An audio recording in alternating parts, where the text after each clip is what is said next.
மிக்சியில் கடலைப்பருப்பு போட்டு கொஞ்சம் உப்பு போட்டு மஞ்சத்தூள் லைட்டாக போட்டு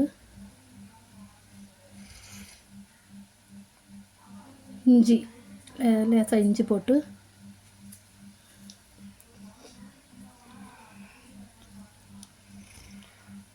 மிக்சியில் அரைச்சி கொண்டு வந்துடணும். மிக்சியில் 1-2 அரைச்சி கொண்டு வரணும். கொண்டு வந்து அதை ஒரு பவுலுக்கு மாற்றி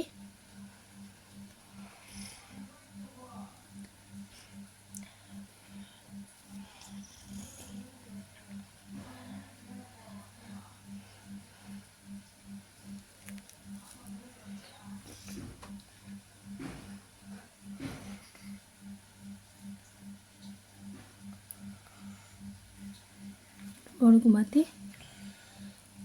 வாழைப்பூவை அதோட நல்லா க்ளீன் பண்ணி கழுவி வச்சு வாழைப்பூவை ஒன்றா சேர்த்துக்கிட்டு அதுக்கப்புறம் வெங்காயம் சேர்த்து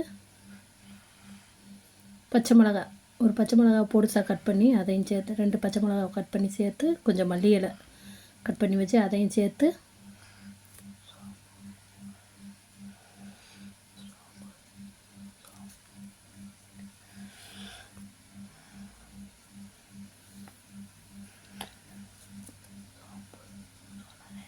சோம்பு கொஞ்சம் சேர்த்துக்கிறணும். அதிலையே சேர்த்து மொத்தமாக போட்டு பிணைஞ்சி எல்லாமாவையும் ஒன்றா சேர்த்து பிணைஞ்சி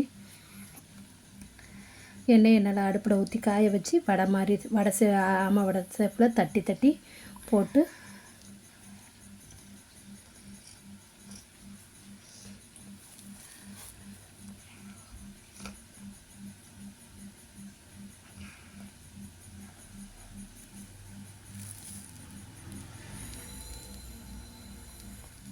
வடையை தட்டி போட்டு வடை பொரியவும்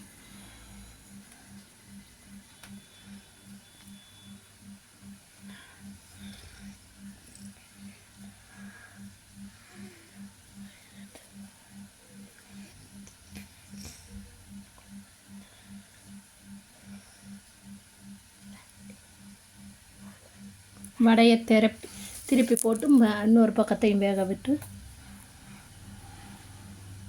மறுபக்கத்தையும் பொரிய விட்டு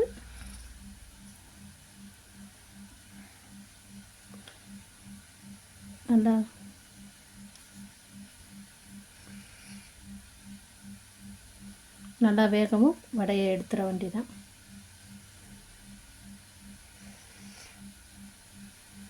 எடுத்து ஒரு பிளேட்டில் வச்சிட வேண்டியதான். அதில் மஞ்சத்தூள் சேர்த்ததுக்கு காரணம் வாழைப்பூ வடை கொஞ்சம் கலர் இதாக தெரியுன்றனால மஞ்சப்பொடி போட்டது. மஞ்சப்பொடி போடாமல் மற்றபடிக்கு மசால் வடைக்கு மஞ்சப்பொடி போடாமல் இதே ஷேப்பில் வாழைப்பூ மட்டும் போடாமல் தட்டி எடுத்துடலாம்.